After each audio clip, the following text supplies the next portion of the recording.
Hey guys, let's get more news about Miami Heat, but first, don't forget to subscribe and leave your like. Miami Heat bring back guard Drew Smith on two-way contract. The Miami Heat just appear attached to guard Drew Smith. On Monday, they signed him to a two-way contract for the second straight season. Last year he played in 9 games, averaging 4.3 points, 1.6 rebounds and 1.6 assists. His season was cut short after sustaining a season-ending knee injury at Cleveland last November.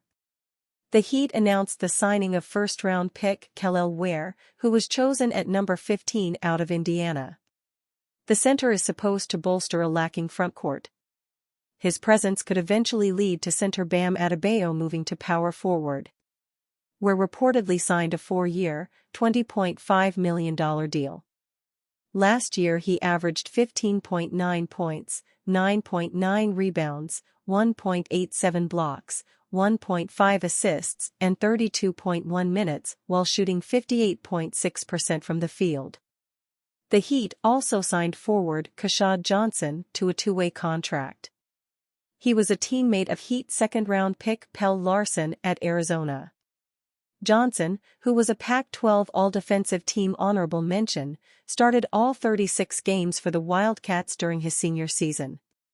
He averaged 11.5 points, 5.9 rebounds, 1.8 assists, 1.00 steals and 27.6 minutes while shooting 53% from the field, 38.7% from three-point range and 71% from the foul line.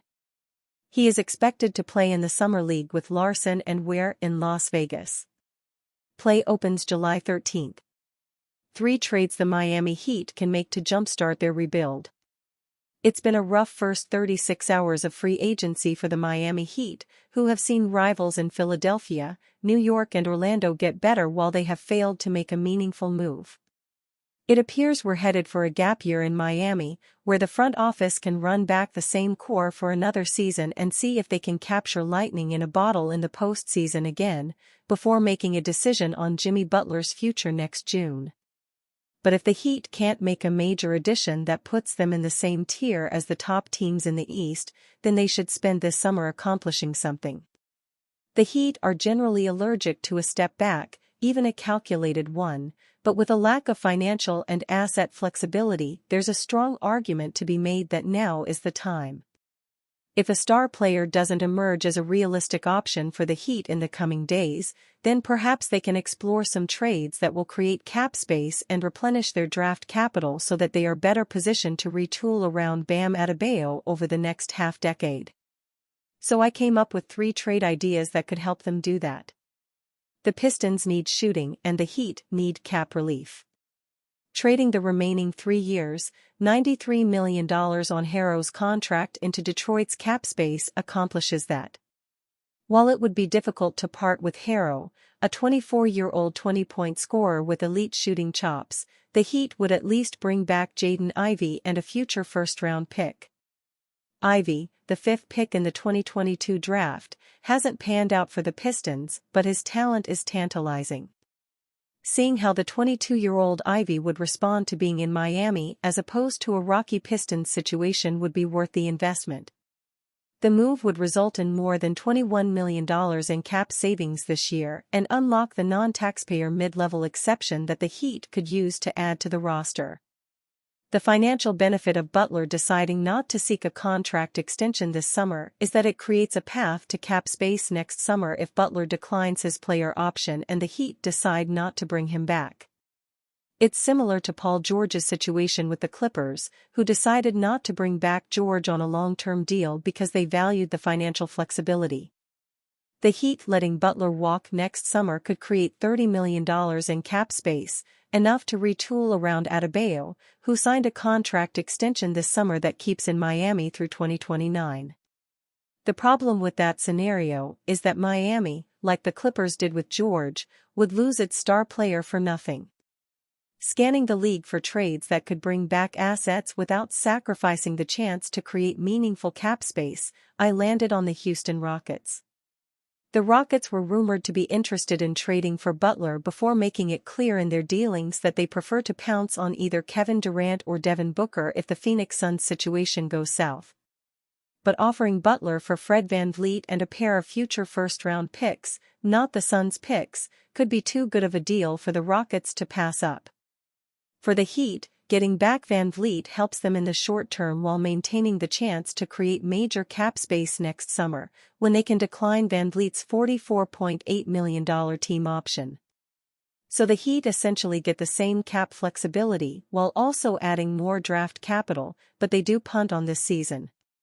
While second-round picks aren't as valuable as first-round picks, they are still important for greasing the wheels in trades throughout the league year. The Heat don't control any of their own second-round picks for the next 6 years, and their only incoming second-round pick is from the Lakers in 2026. The Heat acquired that second-round pick in a sign-and trade that sent Max Strus to the Cleveland Cavaliers last summer. It was good business, rather than losing Strus for nothing. The Heat could do the same thing this summer with Caleb Martin. For the sake of being specific in this fake trade idea, I chose the Chicago Bulls as a trade partner, but it really doesn't matter what team the Heat engage with. The point is that if there's a team that doesn't want to use its mid-level exception on Martin, then working with the Heat in a sign-and trade could benefit both teams. The Heat would lose Martin, but they are likely losing him anyway. At least in this scenario, they would be getting something back. Maybe they can find a similar deal for Haywood Highsmith, too. Lauri Markkanen reportedly draws major interest from Miami Heat. The Utah Jazz appear open to an off-season trade for forward Lauri Markkanen, and one team could be preparing to be more aggressive in their pursuit. The Miami Heat are heavily interested in Markkanen, according to Jake Fisher of Yahoo Sports.